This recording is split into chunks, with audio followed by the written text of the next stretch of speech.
Насыщенная шоу-программа, яркие номера, розыгрыши и подарки. Вчера в Ахмеджите прошел отчетный концерт детского ансамбля «Атеш».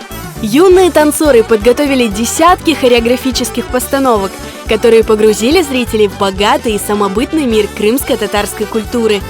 Трехчасовой концерт прошел на одном дыхании.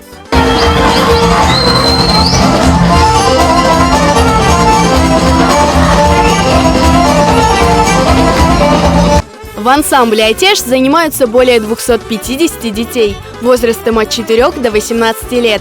Для них отчетный концерт – это важное событие, к которому они долго и усердно готовились. Мне сегодня очень понравился сегодняшний концерт. Мне очень понравился сегодняшний концерт. Медат ага для нас пример. Я уже хожу сюда полгода, и мы каждый год учим здесь новые яркие танцы. Нам шьют очень красивые костюмы, и мне нравится заниматься в ансамбле «Атеш». Мне нравится здесь выступать, я уже многому научилась. Атмосфера в зале была просто волшебная. Зрители с настоящим трепетом ждали каждый новый номер огненных танцоров.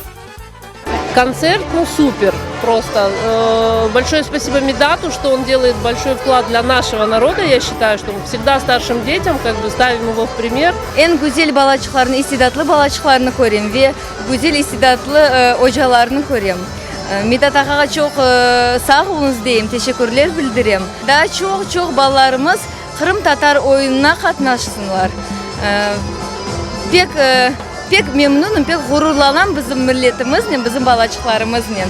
Этот год был успешным для огненного ансамбля. Они одержали победу на чемпионате по шоу-дисциплинам, стали лучшими на международных конкурсах и фестивалях.